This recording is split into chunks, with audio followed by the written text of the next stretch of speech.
사랑의 아버지 하나님 감사합니다. 이 밤에도 무더운 날씨 가운데서도 저희들 불러주셔서 또 함께 하나님을 송축하고 찬양할 수 있는 은혜 주심을 감사합니다. 이 기도의 자리에 함께 하시고 아버지의 은혜가 더 충만할 수 있도록 역사하여 주옵소서. 예수님 보배로우신 피로 예수님의 이름으로 기도드리옵나이다. 아멘.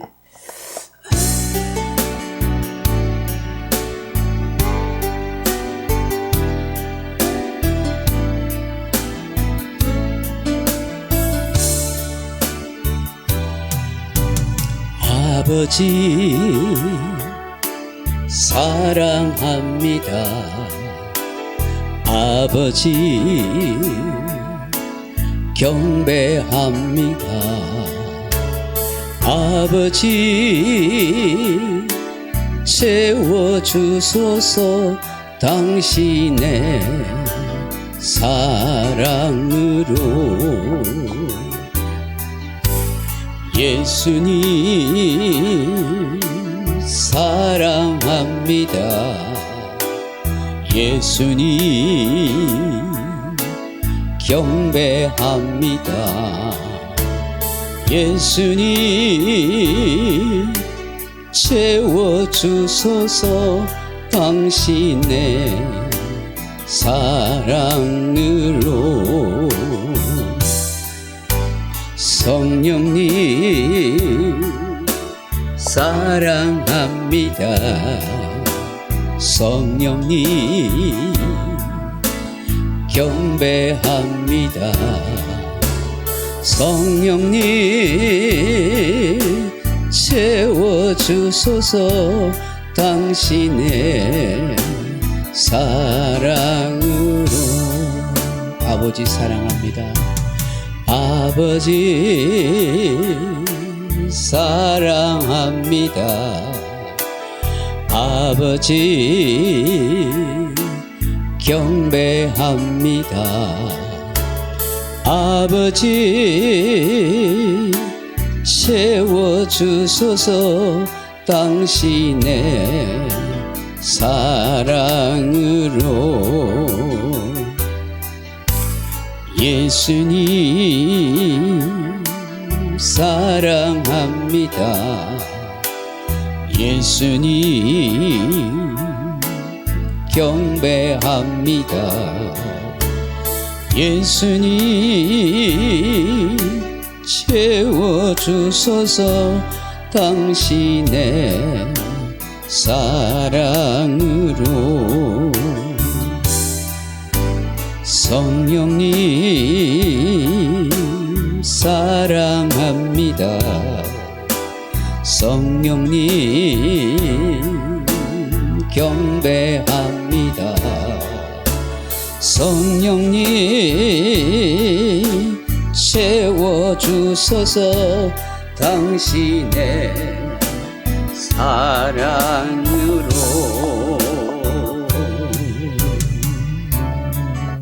아멘.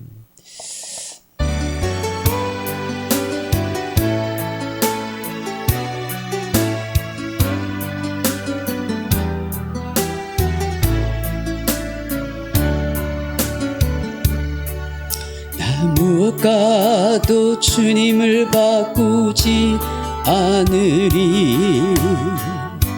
다른 어떤 은혜 구하지 않으리. 오직 주님만이 내 삶의 도움이시니 주의 얼굴 보기 원합니다. 주님 사랑해요.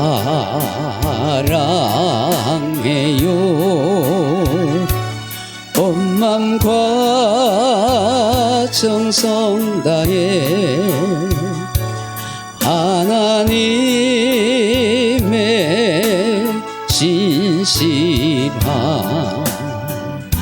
친구 되기 원합니다. 무엇과도 주님을 바꾸지 않으리. 다른 어떤 은혜 구하지 않으리. 오직 주님만이 내 삶의 도움이시니 주의 얼굴 보기 원합니다. 주님 사랑해요.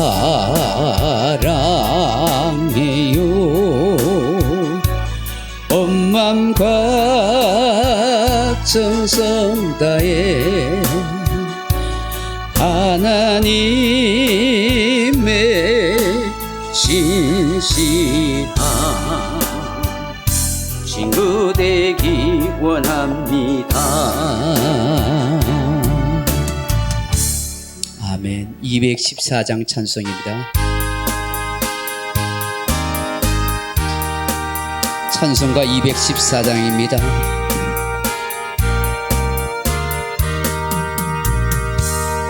나 주의 도움 받고자 주 예수님께 빕니다. 그 구원 허락하시사 날 받아주소서. 내 모습 이대로 주 받아주소서. 나 위에 돌아가신 주 날 받아주소서. 근죄에 빠져 영죽을 날 위해 피 흘렸으니 주 형상대로 빚으사 날 받아주소서. 내 모습 이대로 주 받아주소서. 날 위해 돌아가신 주 날 받아주소서. 내 힘과 결심 약하여 늘 깨어 지기 쉬운 주 이름으로 구원 날 받아주소서. 내 모습 이대로 주 받아주소서. 날 위해 돌아가신 주 날 받아주소서. 내 주님 서신 발 앞에 나 꿇어 엎드렸으니 그 크신 역사 이루게 날 받아주소서. 내 모습 이대로 주 받아주소서. 날 위해 돌아가신 주 날 받아주소서.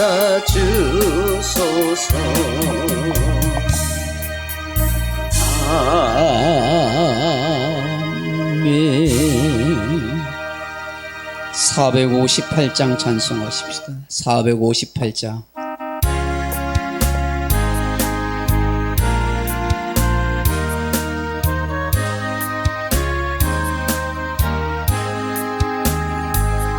너희 마음에 슬픔이 가득할 때 주가 위로해 주시리라.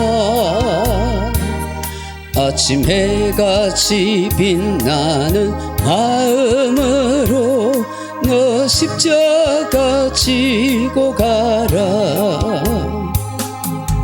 참 기쁜 마음으로 십자가 지고 가라. 내가 기쁘게 십자가 지고 가면 슬픈 마음이 위로받네.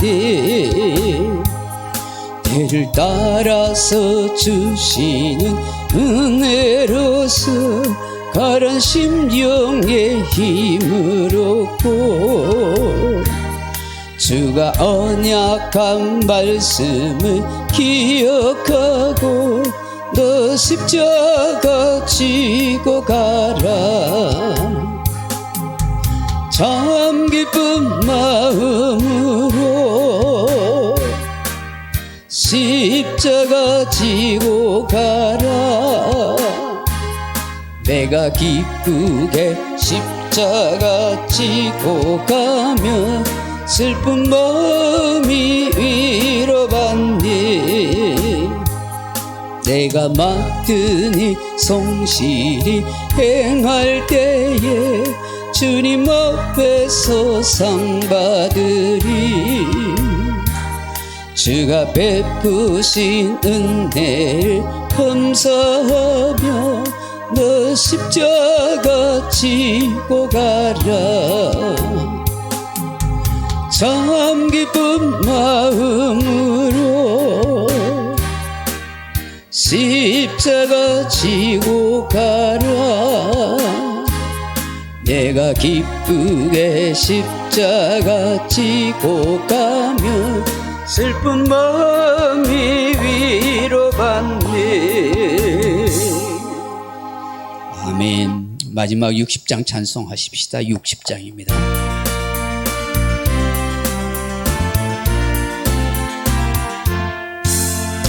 영혼의 햇빛 예수님 가까이 비춰주시고 이 세상 구름 일어나 가리지 않게 하소서. 이 눈에 단잠 오기 전 고요히 주를 그리며 그 주의 품에 안기니 한없이 평안합니다. 잠 깰 때 주여 오셔서 나에게 복을 주시고 주님의 사랑 안에서 언제나 살게 하소서. 아멘. 하나님 말씀 전도서 12장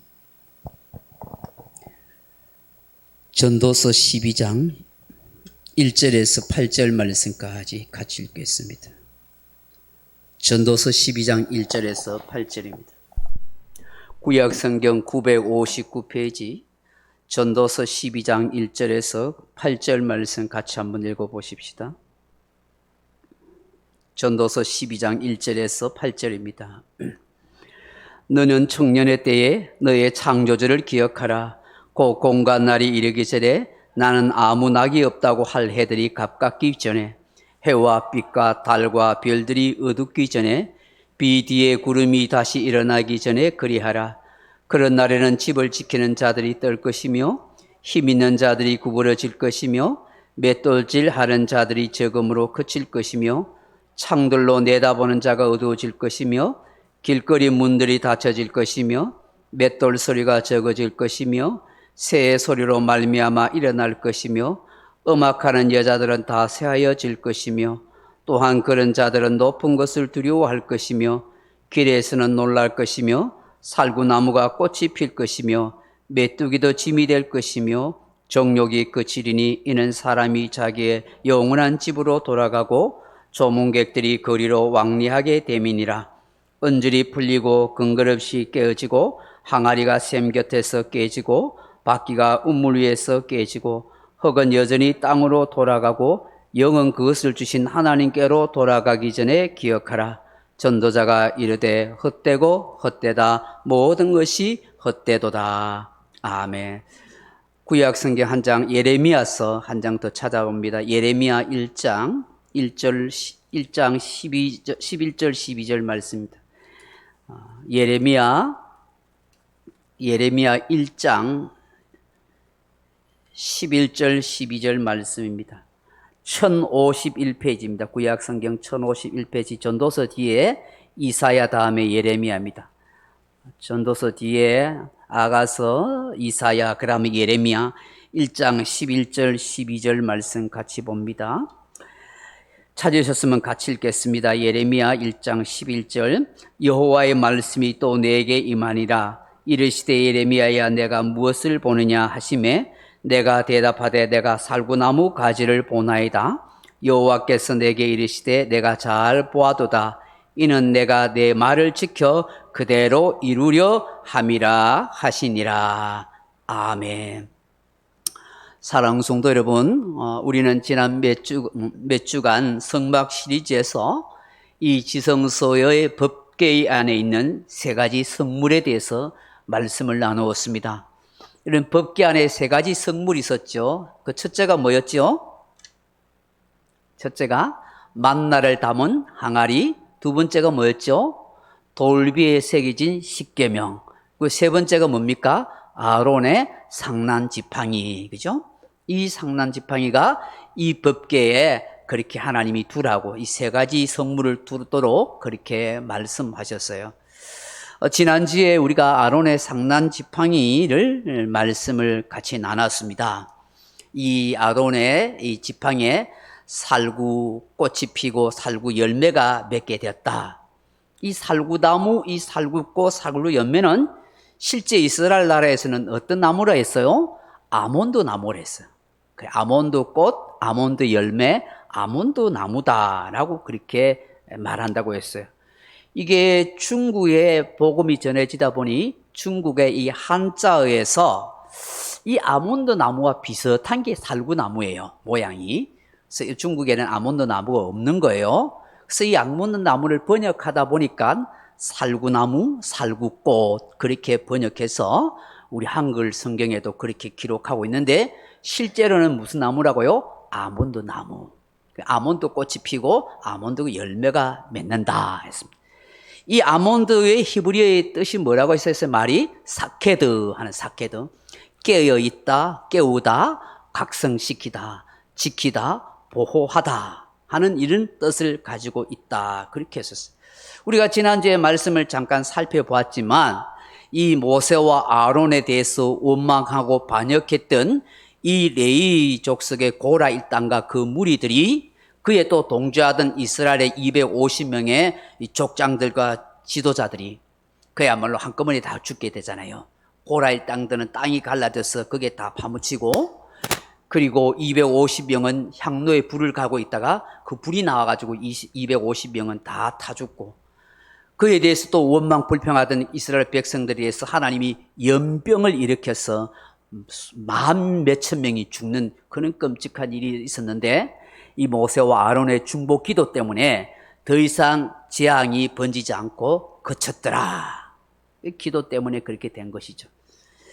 그럼에도 불구하고 불평과 원망이 있는 이스라엘 백성들에게 하나님께서 이 모세를 통해서 각 지파의 족장들로 하여금 이 하나의 나무들, 지팡이를 다 가지고 오라 했는데 그 레위의 대표로서 이 아론이 이 지팡이를 가져왔더니만 다음 날에 이 아론의 지팡이에 아몬드 그 싹이 나고 꽃이 피고 열매가 맺더라.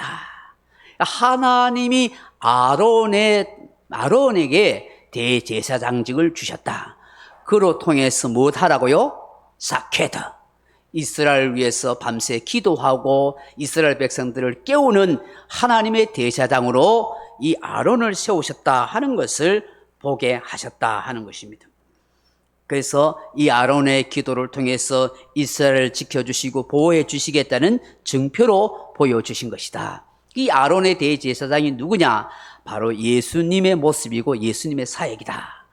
우리에서 늘 깨어 기도하시는 예수님, 우리를 영적으로 각성시켜 주시는 그 예수님, 우리를 늘 보호하고 지켜주시는 예수님의 모습이고 사역이다라고 말씀하셨어요. 그 하나님께서 이 아론의 쌍난 지팡이를 어디에다 두라고 했어요? 이제 법궤에 갖다 두라. 왜 그렇게 하시냐? 이스라엘의 반역, 그거에 대해서 그들로 기억하게 하고 더 이상 하나님 앞에 원망해서 멸망당하는 일이 생기지 않도록 하기 위함이다. 이로부터 이제 어떻게 하라는 거예요? 하나님께서 이스라엘 백성들로 하여금 공동체의 질서를 바로 세워가고 하나님이 세우신 지도자의 권위를 인정해서 이 모세와 아론을 중심으로 똘똘 뭉쳐 연합되고 하나 되어 가나안 땅으로 전진해 가거라. 그게 이제 하나님의 뜻이다 하는 것입니다. 오늘 하나님께서 교회를 주신 목적도 사명도 영적 제사장이 된 우리가 항상 깨어 있을 뿐만 아니라 영적인 지도자들과 함께 교회를 아름답게 세워가고 하나님 나라를 위해서 그렇게 나아가는 것이 하나님의 뜻이라는 것을 말씀하는 거예요.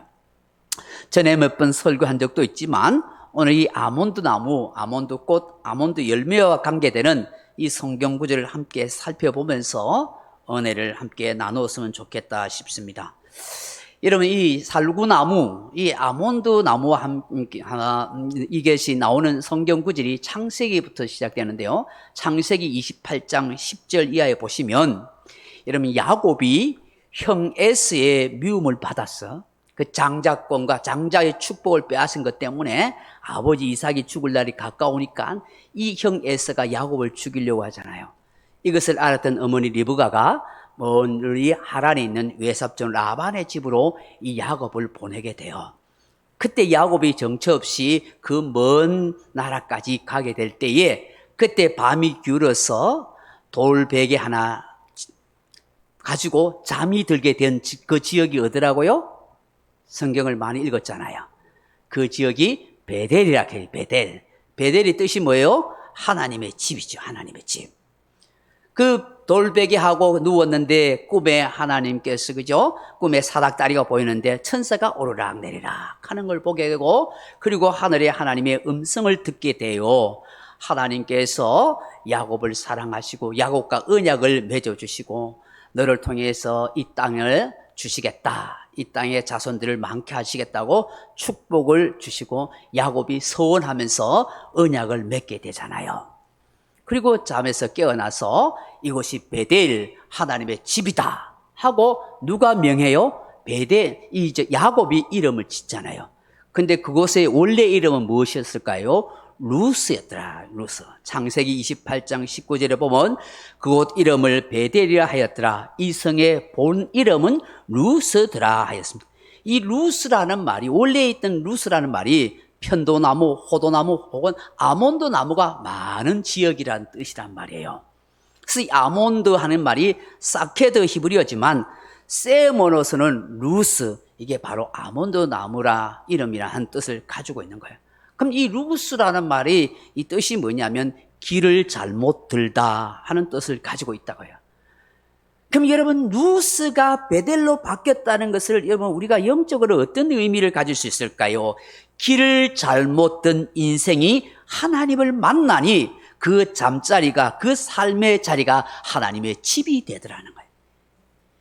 인생의 길을 아무리 잘못 걸어가도 하나님을 만나게 되면 그 사람이 사는 곳, 그 사람이 머무는 곳이 하나님의 집이 되고 하나님의 은혜를 입게 되는 인생이 됩니다 하는 것을 우리에게 말씀하는 거예요.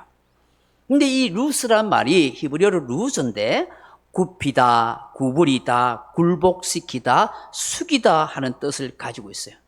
그럼 이게 어떤 의미가 있냐면 내가 하나님께 내 자아와 자존심을 굴복시키면, 내 자신을 숙이면 하나님께서 나를 지켜주시고 내 삶의 평안을 허락해 주신다. 이런 뜻을 가지고, 이게 루스와 베델의 이 의미인 거예요.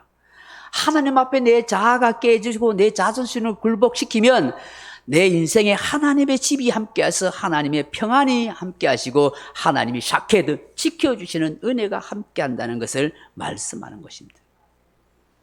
여러분, 루스가 이 아몬드가 많은 곳이라고 했잖아요. 그 아몬드가 앞서서 말한 것처럼 깨어있다, 깨우다, 지키다, 보호하다 하는 뜻을 생각하면 늘 깨어있으면 하나님의 집에 거하게 되는 인생이 됩니다. 깨어있으면 하나님이 지켜주시고 보호하시는 삶을 살아가게 됩니다 하는 것을 우리에게 말씀하는 것입니다. 또 창세기 30장 37절 이하에 보시면 사랑성도 여러분, 이 야곱이 외삼촌 라반의 집에서 20년 동안 눈붙일 겨를 없이 고생해요. 14년 동안 라헬과 레아라는 두 여인을 취하기 위해서, 그리고 6년 동안 덤으로 열심히 일했는데 야곱은 자기 가정에 부유함을 누리지 못했어요. 외삼촌하고 싹스를 약속했는데 싹스를 제대로 주지 못하고 그야말로 야곱은 자기 집안을 확장시키지 못했어요. 그런데 야곱이 큰 부자가 되는 그런 사건이 일어나죠. 외삼촌 라반하고 이 야곱이 이렇게 약조를 해야 합니다. 외삼촌, 내가 양을 칠 때 그 양 새끼 놓을 때 양이나 염소 새끼 중에 점이 있거나 검거나 아롱진 것은 다 내 거로 하고 나머지는 외삼촌 거 하세요. 양이나 염소 중에서 아롱지고 점지는 것은 거의 잘 안 나오거든요. 그런데 어떻게 해요? 이 양이나 염소가 새끼 뵐 때쯤 돼가지고 물가에 데려가서 물을 먹일 때에 거기에 보면 버두나무와 살구나무와 신풍나무의 푸른 가지를 취하여서 껍질을 벗겨서 흰 무늬를 내고 그 껍질을 벗긴 가지를 양떼 와서 그 개천에 와서 물 먹을 때에 그게 흔들어 보이니까 전부 좋은 양들과 좋은 염소들이 점 있고 아름지고 검은 그런 새끼를 낳아가지고 야곱이 큰 부자가 되더라는 거예요. 근데 왜 참 이게 무슨 마술도 아니고 하나님께서 그렇게 계시해 주시고 야곱이 그렇게 했단 말이에요. 성경을 보시면 야곱이 무슨 아이디어가 있어서 그 당시 무슨 풍습을 따라서 그런 한 것 같은데 사실 성경을 자세히 보면 하나님이 야곱에게 네가 외삼촌에게 쏘가 사네. 네가 참 너는 네 집안을 확장시키지 못하고 가난하네. 내가 너를 부육해서 너를 가나안 땅으로 돌려보내게 하기 위해서 그런 지혜를 주셔요. 근데 왜 하나님이 버드나무와 살구나무와 신풍나무 가지를 채서 그렇게 하셨을까? 이 버드나무라는 게 아르몬이라는 말인데 이 아람어에서 유래한 말로 발가벗다, 벗기다 하는 뜻을 가지고 있어요. 살구나무는 여러분 앞서 말한 것이 루즈, 굽히다, 숙이다, 굴복하다 하는 뜻이에요. 그리고 이 신풍나무는 리브네 하는 말인데 이게 라반이라는 단어에서 유래했는데 하얗게 하다, 깨끗이 하다, 순결하게 하다, 속죄하다 하는 뜻을 가지고 있어요. 그러면 이 버드나무와 이 살구나무와 신풍나무는 바로 예수 그리스도의 십자가 사역을 상징하는 거예요. 어떤 얘기예요? 하나님의 뜻에 순종해서 십자가에 높이 달려서 벌거벗긴 모든 수치와 고통을 당한 예수님께서 우리를 속죄하셨습니다. 우리를 순결하게 하셨습니다. 하는 것을 이 세 가지 나무를 통해서 이야기하는 거예요. 그래서 그 세 가지 나무를 통해서 어떻게 해요? 야곱이 풍성한 복을 누리고 살잖아요. 오늘 십자가에서 우리 대신 수치와 부끄러움과 벌거벗김 당하시는 그 예수님의 속죄 사역을 통해서 우리가 순결하고 풍성한 은혜를 입는 축복의 인생이 되었다는 것을 말씀하는 거예요. 하나님은 철저하게 자신이 벌거벗듯이 희생하고 자기의 자존심과 교만을 굽히고 숙이면 하나님이 그를 순결하게 하시고 그를 속죄하시고 그의 인생을 풍성하게 하십니다. 이런 인생이 은혜입니다. 여러분 신앙생활 하면서요, 내 자존심 내세우고 내 자아가 여전히 나를 붙들고 있으면은 하나님의 은혜를 잊기가 어려워요. 순결케 하고 성결하게 하고 속죄하시는 그 은혜를 제대로 잊기가 어려워요. 그 주님 앞에 내 자신이 죽어지고 깨어지고 불급하고 하나님 내 모습 이대로 받아주옵소서. 나 죄악투성입니다. 못난 것 투성입니다 하고 벌거벗는 것 같은 내 자신을 다 드러내어 놓을 때 주님이 나를 고쳐주시고 나를 속죄하시고 정결케 해주시는 그 은혜가 함께 하는 것입니다. 주님께 굴복하면 이런 은혜를 잊게 되는데 이런 순결하고 거룩한 속죄의 인생의 삶을 살아가게 된다는 것입니다. 왜 많은 사람들이 하나님의 은혜와 축복을 누리지 못하며 살까요? 여전히 하나님 앞에 드러내주지 못하는 가려진 죄가 있어요. 숨어있는 죄가 있어요. 벌거벗듯이 하나님 앞에 다 솔직하게 내가 내어놓고 고백하고 그리고 내 자신이 하나님 앞에 숙이고 굴복하는 그 모습이 있을 때에 거기에 하나님의 은혜가 임하시고 거기에 속죄와 성결하게 정결케 하시는 하나님의 놀라운 역사가 있다 하는 것입니다. 이런 심령을 가진 저와 여러분 되길 바랍니다. 오늘 전도서 말씀에 살구나무에 대해서 말씀하고 있습니다. 이런 전도서 12장 5절에 보시면 또한 그런 자들은 높은 것을 두려워할 것이며 길에서 놀랄 것이며 살구나무가 꽃이 필 것이며 라고 말씀하세요. 여러분 이 전도서 12장 1절 이하에 너는 청년의 때에 너의 창조주를 기억하라.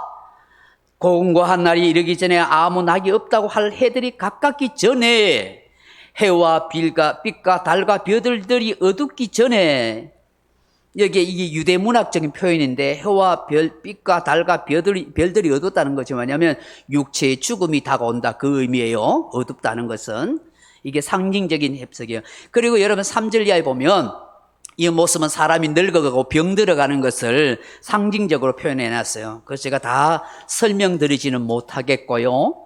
5절에 보시면은 살구나무 꽃이 필 것이다. 그렇게 이야기해서 살구나무 꽃이 필 것이며 메뚜기도 짐이 될 것이다. 여러분 이 살구나무의 꽃이 핀다 하는 이 의미가 뭐냐 하면 여러분 이스라엘 나라에 가장 봄을 알리는 제일 아침에 봄을 제일 알리고 피는 꽃이 바로 이 살구나무 꽃이고 아몬드 꽃이에요. 하얀색으로 피는데 이 예루살렘의 성지순례 가면 봄이 되면은 하얗게 그렇게 피어나는 것인데 우리나라의 벚꽃 모양으로 그렇게 피어나요. 이 하얗게 피어나는 이 꽃 모양이 노인들이 머리가 허옇게 되어 간다 하는 것을 말씀한단 말이에요. 그래서 이 아몬드 꽃에 대해서 어떤 의미가 있냐 하면 순식간에 벼랑간에 갑자기라 하는 그런 의미를 가지고 있다는 거예요. 여러분 겨울이 좀 지나고 난 뒤에 봄이 된다 싶을 때에 봄꽃이 딱 피어나는데 아몬드 꽃이 하얀 꽃이 하나 딱 피어나는데 조금 있으면 순식간에 벼랑간에 하얗게 들판이 되어버린 거예요. 여러분 우리도 보면 느끼잖아요. 이 벚꽃이 좀 하나 좀 몽원이 핀다 싶은데 하루 이틀 지나보면 갑자기 온 동네가 막 벚꽃으로 하얗게 물들어 버리잖아요. 그래서 이 아몬드 꽃이 벼랑간에 순식간에 하는 얘기예요. 그것은 뭐냐 하면 우리 인생이 흰머리가 하얗게 갑자기 들어버리듯이 갑자기 노인네가 됩니다. 늙어버립니다. 메뚜기도 들면 힘이 들 정도로 힘이 빠지는 그런 인생이 됩니다. 다시 말해서 머리가 하얗게 되어버리는 노인이 되기 전에 죽음이 오기 전에 창조주를 기억하시고 그분을 섬기고 사세요. 이것을 쭉 우리에게 말씀하고 있는 거예요. 인생의 진정한 복은 창조주 하나님을 섬기고 사는 것입니다. 머리에 흰 꽃이 피기 전에 하나님을 잘 경외하며 젊었을 때부터 그렇게 사십시오. 그것이 인생의 복입니다 하는 것을 말씀하는 거예요. 우리가 사랑하는 성도 여러분, 지난번에 우리가 배웠습니다마는 이 성소에 불을 밝히는 것이 뭐였어요? 이게 나와 있는 이 금촛대 했잖아요. 금촛대. 이 성경에 나는 이 성서에 나는 금촛대가 좀 다르지만 이 금촛대 모양의 이 줄기와 잔은 무슨 모양이랬어요? 살구꽃 모양이랬어요. 살구꽃. 요게 줄기마다 요게 살구꽃 형상의 꽃 모양을 낳고 이 잔도 다 살구꽃 형상이에요. 출애굽기 25장 33절에 보면 이쪽 가지의 살구꽃 형상의 꽃 모양을 만들고 저쪽 가지도 살구꽃 형상의 새 잔과 꽃받침을 있게 하라. 그렇게 이야기했어요. 그래서 7개의 이 등잔대의 가지에 살구꽃 모양과 그 잔을 만들으라고 그렇게 하셨어요. 이 아몬드 꽃을 만들었다. 왜 하나님께서 성소의 금초대, 이 금초대 메노라에다가 이 살구꽃, 이 아몬드꽃 형상을 만들게 하셨을까? 항상 이 등잔대에 불이 켜져 있도록 이 등불의 의미는 성소에 임재해 계시는 하나님을 상징한단 말이죠. 그럼 이 7이라는 숫자는 조금도 어둠이 없는 완전한 빛을 밝힌다 하는 뜻을 가지고 있어요. 7이라는 숫자가. 어둠이 조금도 없는 완전한 빛을 밝힌다. 그럼 이 구속사적인 의미가 뭐예요? 완전한 빛이 되시는 예수님, 우리 인생에 불을 밝혀주시는 예수님이라 하는 뜻입니다. 그리고 우리의 삶에 늘 임재해 계시는 예수님, 교회에 성전대 내 마음에 늘 임재하여 계시는 예수님, 우리를 위해서 늘 사케도 깨어있다, 깨어있으면서 사케도 지키고 보호해 주시는 예수님이라는 거예요. 이것을 이 성전의 금촛대를 통해서 우리에게 말씀해 주는 거예요. 마찬가지로 저와 여러분도 하나님의 나라에, 하나님의 교회에 금촛대와 같은 역할을 해야 한다는 거예요. 늘 인생의 등불을 밝힐 수 있는 빛된 인생의 삶을 살아가는 성도가 되세요. 언제나 하나님의 임재 가운데 사는 성도가 되세요. 늘 깨어 기도하며 하나님의 교회와 하나님의 나라를 위해서 살아가는 복된 인생을 살아가십시오라는 것을 우리에게 말씀해요.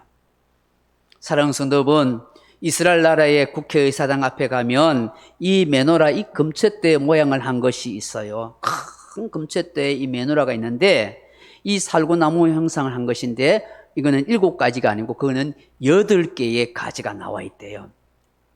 그게 여러분 역사적인 배경이 좀 있다고 해요. 여러분 우리가 세계사를 잘 알다시피 주전 333년경에 보면 마게도냐의 작은 한 지역에 한 나라 왕이 탄생합니다. 그 사람이 바로 우리가 역사 속에서 아는 세계를 정복했던 알렉산더 대왕이에요. 이 사람이 그리스 지역을 정복하고 헬라 제국을 만들게 되죠. 전 유럽을 정복하고 그리고 아수르 전투를 통해서 중동의 패권이었던 페르시아 제국을 물리칩니다. 그리고 난 뒤에 심지어는 인도까지도 다 정복하는 거대한 제국을 만들어요. 알렉산더 대왕이. 그런데 그가 젊은 날에 열병에 의해서 갑자기 죽게 돼버려요. 갑자기 죽으면서 그 거대한 영토가 그 제국이 혼란에 빠지게 됩니다. 그때 이 알렉산더 대왕 밑에 4명의 충성된 장군이 있었는데 이 장군 4명이 나라, 그 거대한 제국을, 나라를 4조각을 만들어 버립니다. 그 밑에 있던 플로템이라는 이 장군은 애굽, 지금으로 말하면 이집트와 이스라엘이 있는 팔레스틴 지역을 차지해서 프톨레미라는 왕조를 거기에 만들어 버립니다.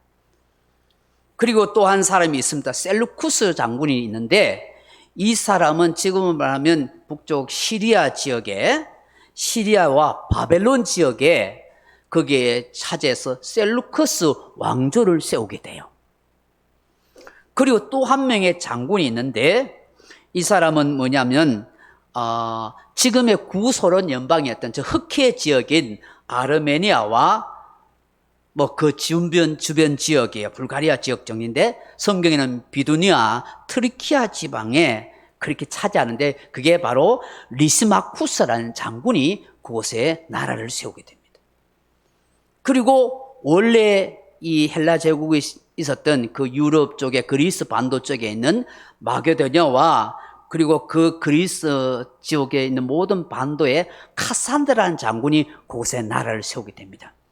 우리 예수님이 사시던 이 팔레스틴 지역에는 이 프톨레미 애굽을 차지하고 있는 이 프톨레미 왕국에서 영향을 많이 받게 돼요.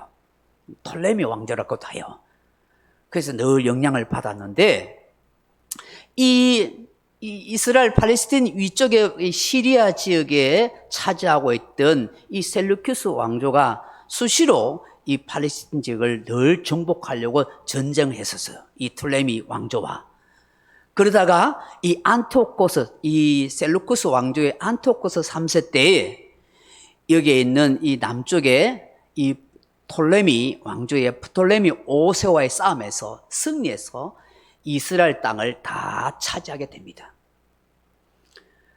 그리고 난 뒤에 그의 아들인 이 안티오쿠스 4세가 아주 악한 왕이었는데 이 왕이 이 지역을 정복해 가면서 애국과의 전쟁을 하면서 이스라엘 전역에다가 전부 제우스 신상을 전부 섬기도록 해요. 제우스 신상을. 전부 제우스 신상을 섬기고 예루살렘 성전에는 돼지머리를 그걸 가져다가 그 제우스 신상을 만들어 거기에다가 제사하도록 하니까 이 이스라엘 사람들 유대인들에게는 돼지머리가 부정한 짐승이고 하나님 외에는 우상을 섬기면 안 되는데 제우스 신상을 섬기려 하니까 얼마나 많이 반대하고 데모하겠어요.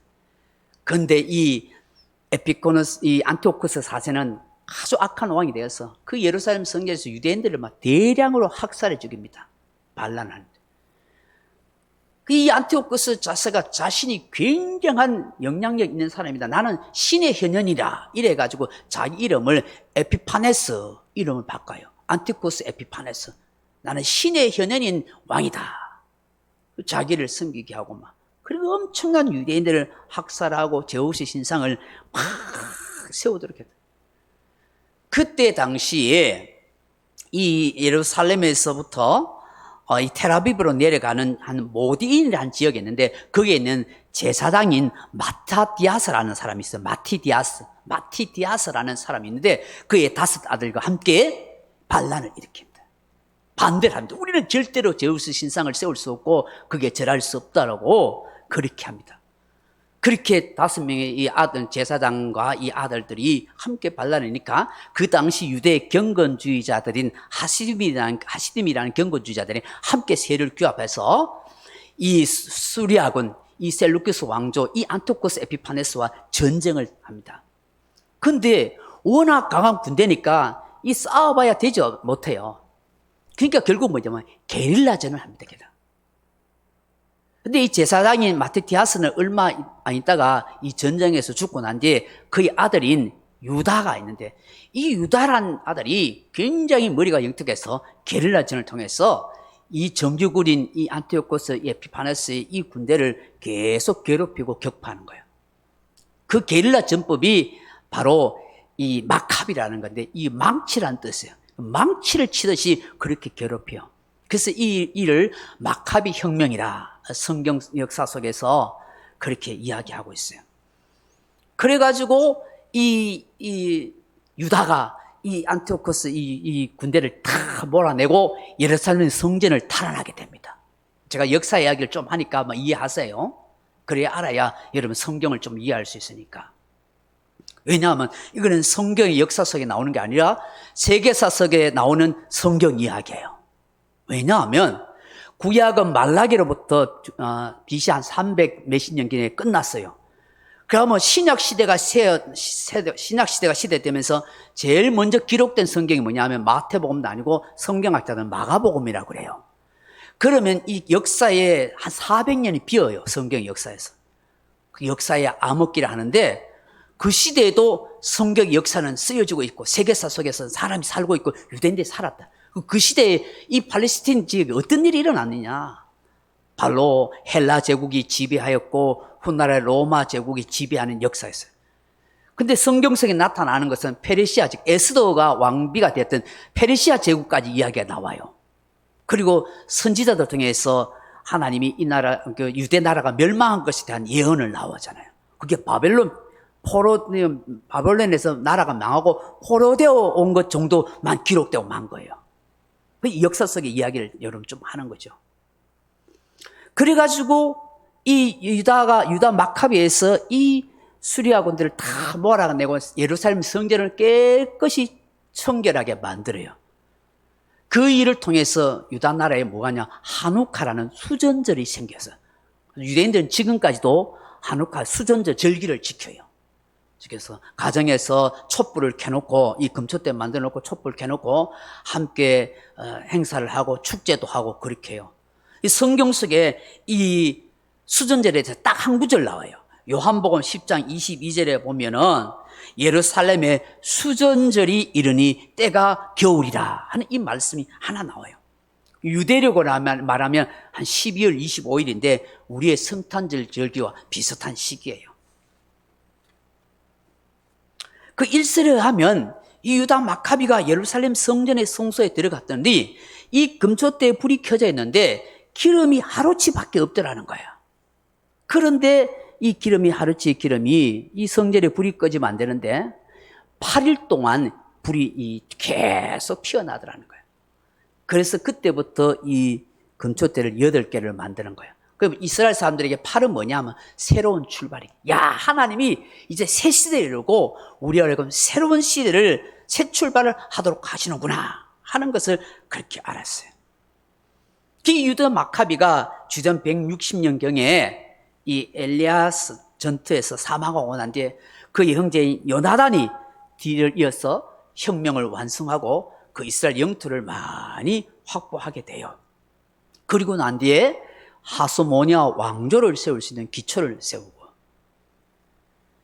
이 요다나도 얼마 못 있어 전쟁에 죽고 난 뒤에 그 이후에 그 시몬이라는 사람이 이 마타디아스의 그 아들들이죠. 시몬이라는 아들이 이 유다 나라의 왕조를 세워요. 그게 하소모니아 왕조예요. 이 신구약 중간사에 보면 나와요. 한 100년 남짓해요. 그리고 주전 63년 로마 제국이 쳐들어와서 이스라엘을 정복하게 되어지는 거예요. 그럼 신약 성경은 로마가 주전 63년도에 예루살렘을 이스라엘 정복하고 난 뒤에 그리고 AD 70년도에 예루살렘 성전이 무너질 때 그때 100년간에 일어난 것이 이 신약 성경에 다 기록된 거예요. 사도 요한을 통해서 요한계시록은 좀 늦게 기록됐어요. AD 한 90년경에. 여러분, 이게 이제 성경의 역사라는 것을 말씀하고 있어요. 이 일을 통해서 뭘 이야기하느냐? 하나님이 늘 우리와 함께 하시고 우리 인생의 빛이 되어주시는 주님이시다 하는 것을 말씀하는 거예요. 오늘 조금만 더 마무리 짓게요. 예레미야에 보시면 하나님께서 예레미야에게 환상 가운데 살구나무 가지를 보여주세요. 이게 아몬드 나무 가지를. 왜 이 나무 가지를 하나님이 보여주셨느냐? 남유다의 요시야 왕 때부터 활동했던 이 예레미야 선지자이지만 요시야 왕 개혁주의자인 참 신앙의 사람 요시야 왕이 죽고 난 뒤에 급격히 이스라엘 유다 왕들이 또 우상 숭배와 타락의 길로 갑니다. 그래서 곧 바벨론에 대해서 멸망당한 것을 아시고 이 예레미야 선지자를 통해서 이스라엘 사람들로 하여금 바벨론에 항복하면 너희들 살 것이다. 그런데 오히려 시드기야 왕에게 더 고난을 당하고 어려움을 당합니다. 그 예레미야가 그것을 너무나 가슴 아파했어요. 그래서 눈물의 선지자잖아요. 하나님께서 예레미야 선지자에게 이 아몬드 나무 가지를 보여줌으로 해서 이스라엘 나라가 완전히 망하지만 결코 절망하지 않는다. 바벨론 포로로 갔지만 다시 돌아올 것을 대한 희망을 보여주고 있다는 거예요. 그 아몬드 나무의 이 가지가 아몬드 꽃이 긴 추울 겨울을 지나서 봄을 알리는 희망의 꽃이듯이 하나님만이 우리 인생의 희망이 되십니다. 바벨론으로 포로로 잡혀오고 나라 망해도 언젠가는 하나님이 돌아오게 하신다. 그러니 하나님이 우리 인생의 희망이 된다는 것을 이스라엘 백성들에게 네가 알려주라고 그렇게 말씀하고 있다는 거예요. 비록 오늘 우리 인생의 삶의 한파가 몰아치고 어려움과 긴 고통의 터널을 찢는다 할지라도 십자가에 죽으셨다 부활하신 그 예수님만이 우리의 삶의 희망이 되십니다. 그 희망이 되시는 예수님을 바라보고 그분을 붙들고 살아가십시다 하는 것을 오늘 이 아몬드꽃 나무 가지를 통해서 우리에게 말씀하고 있는 것이죠. 말씀을 맺습니다. 사랑하는 성도 여러분, 오늘 성경 속에 나오는 이 아몬드 나무 꽃 이 열매를 통해서 하나님께서 이 법궤에 이 아론의 쌍난 지팡이를 통해서 우리에게 말씀하시는 거예요. 구속사적으로 늘 우리를 위해서 깨어 나를 지켜주시는 예수님, 내 삶의 빛이 되어주시는 예수님, 끝까지 우리 인생의 등불과 희망이 되어주시는 그 예수님 앞에 내 자신이 벌거벗겨진 것처럼 나를 겸손히 숙이고 나아갈 때 하나님께서 나의 희망이 되어 주십니다. 풍성한 은혜의 자리로 인도해 가시는 것을 믿으십시오. 하나님이 세운 아름다운 교회에 질서와 근의를 세워가기를 원하시니 그 주님 앞에 순종하는 인생을 살아가십시오. 그럴 때 우리에게 하나님께서 희망의 봄바람을 불어주실 것입니다 라는 것을 우리에게 말씀하고 있는 것입니다. 이 밤에 기도의 자리에 나온 사랑하는 성도 여러분, 저와 여러분이 이런 은혜를 사모하면서 한평생 믿음으로 살아갈 수 있기를 주님의 이름으로 축원합니다. 찬송가 95장 찬송하겠습니다.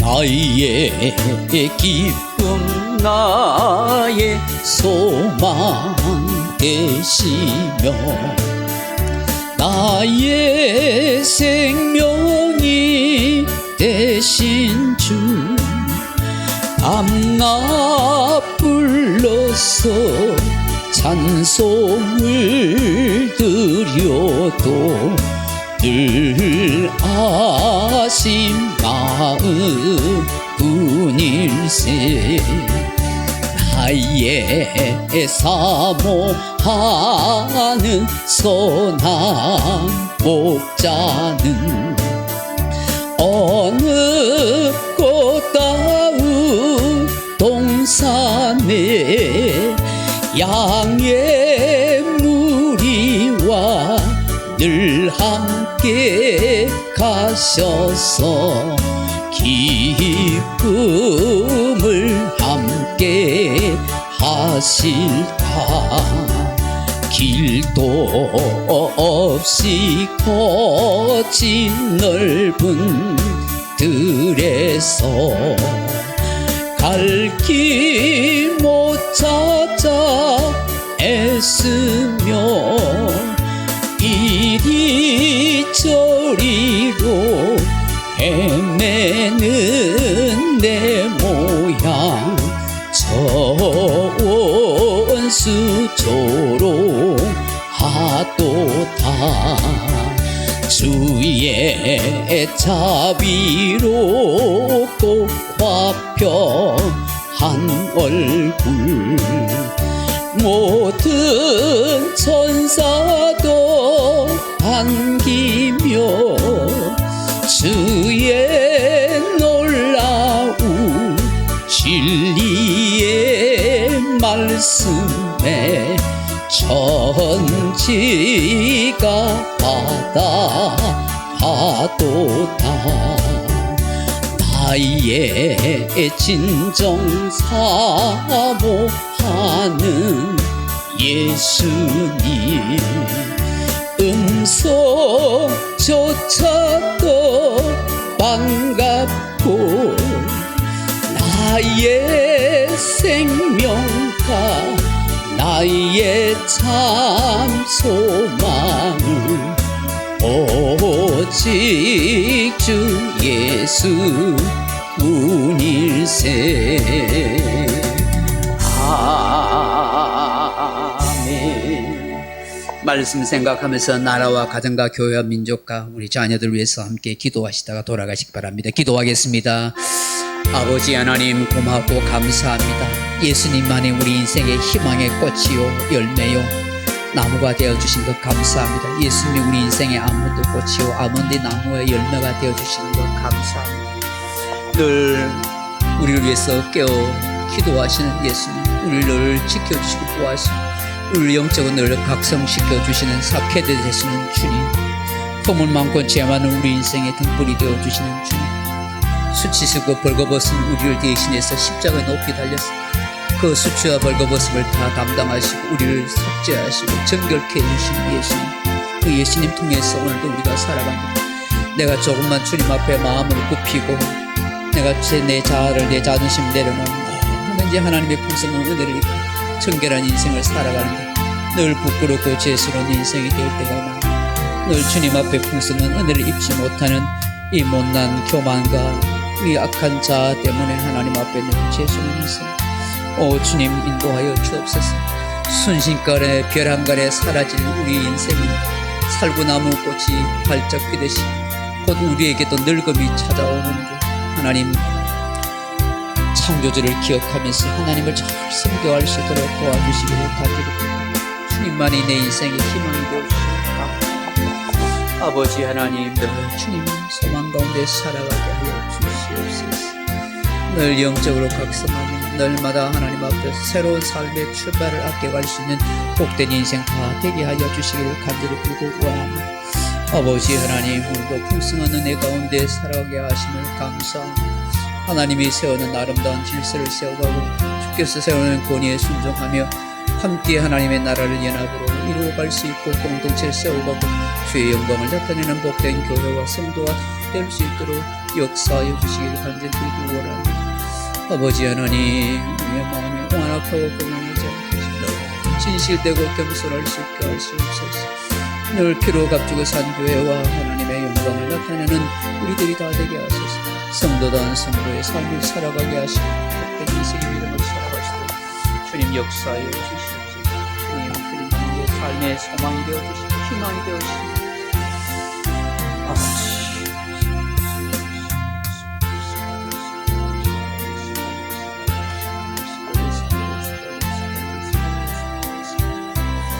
아버지